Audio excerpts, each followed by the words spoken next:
another video of this Elite Draft series, and today we are joined by another Elite Event Manager. He has a previous 1k finish, 5 top 5k finishes, and 7 top 10k finishes. Best ever rank was 589 in 2017.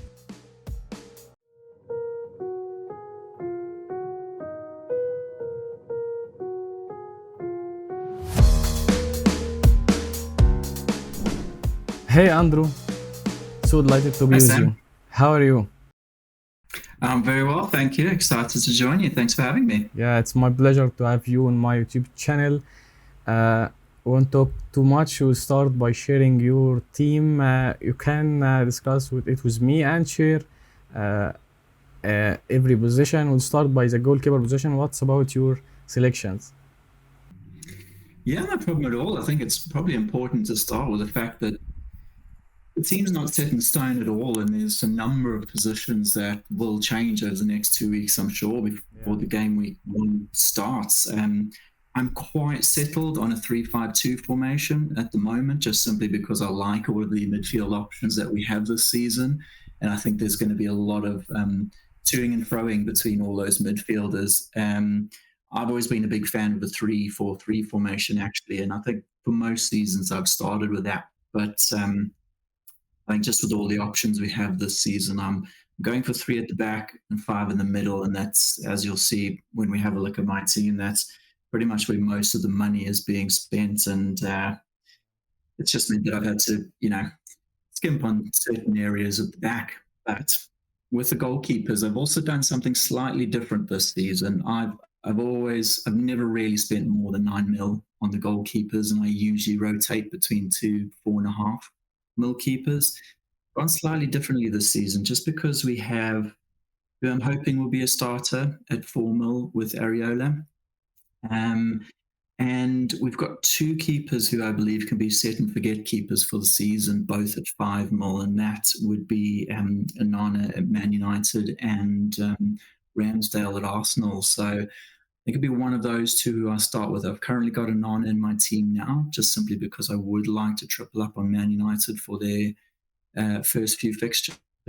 So I'm starting with him between the sticks. Okay, regarding your defenders, you are going to start with 3 defenders, maybe?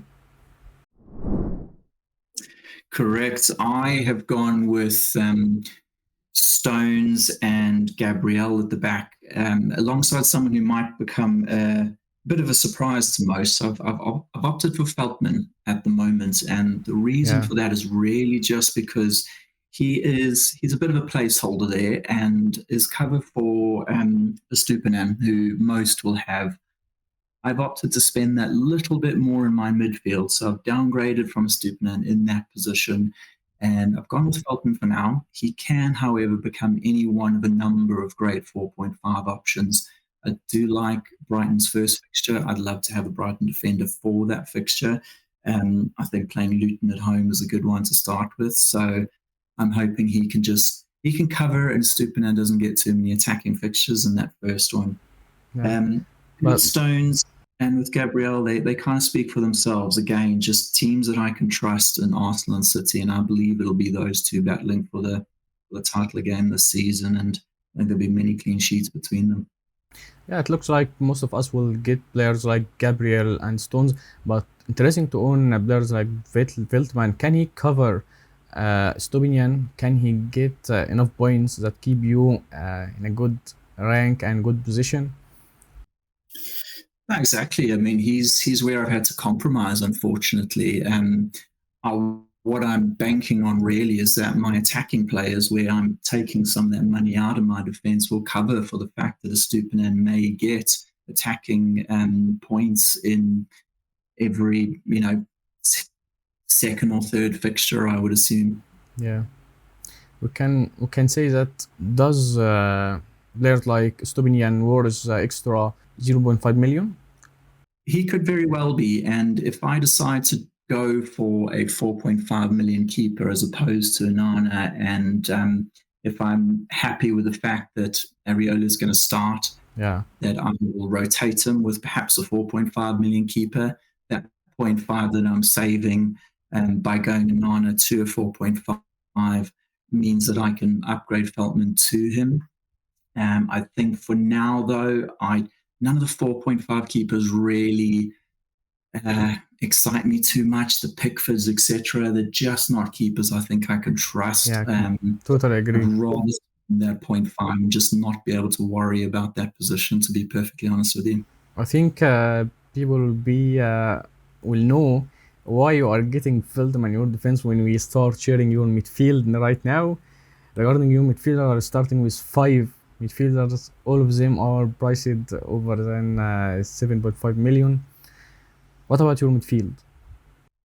Yeah, the midfield, as you can see, is where the money's been spent. And what I've tried to do, and the reason why I think I've done well in FPL over the years is because I've set up teams that I can adapt with very, very quickly. I put in price points in both the midfield and the forwards where I can quite easily jump onto those players that are part of that strong Twitter template at the moment that I perhaps don't have. I mean, the glaring omissions there obviously being MITOMA, who's probably about 40% owned at the moment, and MBEUMO, who's another one. Eze, those 6.5 million midfielders that I don't have and are highly owned, that could be a bit of a risk going without. But because of the price points I've got there with those 5 midfielders, I can jump off them quite easily onto any one of those midfielders in the first game week or two if I find that it is becoming a little bit of a risk not having those highly owned players. I've gone with teams that I feel I can trust in those first few weeks. The MITOMAs and the MBEUMOs, I think there's a little bit of hope as opposed to trust that they will do well. I just feel like your Rashfords and Martinellis, your Sakas, I believe that there's a better chance in them scoring well over those first few weeks. And because of those 6.5 million options this season, I'm a little bit worried that if any one of them doesn't do well in those first, game week or two, a lot of people are going to be jumping off them and going with the one that perhaps is doing well, and you're going to lose value quite quickly on them. By spending that little bit extra in the midfield, I can downgrade from any one of those midfielders I have onto one if they become a serious option. Yeah. I totally agree with you. I think I owned MBEUMO for my first draft position, but slightly Brentford form puts me off their assets, to be honest. Might consider players like Wisa, but still not sure about getting players like MBEUMO in midfield. MITOMA looks like to be a rotation risk, or maybe may get lower expected minute for this season. The thing I'm sure that I want to start with MBEUMO mostly for this season. MITOMA will have a late decision on him. Might start with him, might not. But I think your midfield are so good, so interesting picks. But Martinelli will be a doubtful. Not sure about his expected minutes yet, but I think we should wait and see. No, absolutely. I did see Martinelli was benched for a friendly this week, but I don't think we should be taking too much from that, to be perfectly honest with you. I'm confident he starts, and he's someone I'm a little bit worried about not going with. I think the go-to Arsenal midfielder this season seems to be Saka in terms of the ownership, and I just feel like if I've got Saka and Martinelli in there, that could be my chance to gain rank where a lot of people may not be. Yeah, totally agree. But what your thoughts about players like Tottenham midfielders and Chelsea midfielders as well? Exactly. I mean, they're on the watch list, especially game week 3 in Chelsea. They've obviously got a fantastic run right up to, I think, at least game week 10. So it's the Chelsea players that I'm going to be keeping an eye on for those first 2 game weeks. Yeah. And again, just coming back to the price points and how I've set up my team in the sense that I can react to any one of them. Any one of those attacking positions there can be made a Chelsea player quite easily, or a Spurs player. If Son, price of 9 mil, ends up doing very well in those first few weeks, I've got a few players that I can, spend the money or move over to Son quite easily, Rashford being at the same price. So the Chelsea forwards are someone that I'm definitely keeping an eye on. I just want to see who's going to be taking up each position between Jackson and Cuckoo, but both of them are priced at either the same or below than the second forward I've got next to Haaland. So again, I can move over fairly easily. Yeah, yeah. Chelsea attackers will lead us to another point and another line on your draft, which is the forwards. You have two forwards, right? I have, and like I said, I usually start with three up top. I'm just not 100% sure of those lower price forwards at the moment, and I'd like to. I'm more than open to perhaps downgrading one of my midfielders and putting that money into the forwards, depending on how those 6 to 7.5 million forwards do in the first few game weeks. The likes of Wissa, who you mentioned earlier, we've obviously got Jackson, who's coming in at about, I think he's about 7 or so. And I'd love to see the starters in that forward position for Brighton this season too. Whether we're going to see João Pedro or perhaps Ferguson starting a lot of those first few game weeks. And if they do, I may very well look at downgrading a fifth midfielder to a 5.5 or 6 so that I can use that third striker spot. Again, just looking to be as adaptable as I can for the season. And I think the Haaland pick sort of, it speaks for itself. I'm just far too scared to go without him, and why would anyone? Yeah, Haaland is non-negotiable, but interesting to own players like Darwin Nunez from Liverpool. He is my one risk, I would say. I'm quite happy with the rest of my players, obviously with the exception of, I guess, Feldman. He's the only one really that I look at when I look at my team and go, okay, that's where I've compromised. But Darwin at the moment, his price is 7.5, so there are a lot of other options there. If I get cold feet before game week 1 starts and I decide not to go with him, I just think that if he gets off to a good start, he gets enough minutes in those first few game weeks, he could be flying. I kind of worry about not having him, and I like to make sure that at least 1 or 2 players in my squad that are slightly different to that Twitter template that is just so strong at the moment, and someone who can perhaps give me that foot out right from the beginning. Totally agree with you. To have a one risk and one differential player will be a great if he did well, and this strategy you always follow, and you always get into the top 5k, top 10k. But what's the plan? What's your plan in case Darwin, we got some doubts that he isn't starting? What is potential replacement maybe? Look, it depends on what the next 2 weeks brings in terms of the preseason games. I think mostly looking at Chelsea.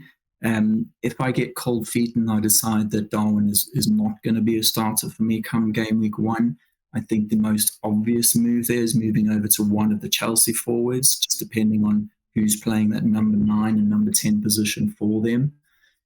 So that's probably the obvious move for me there.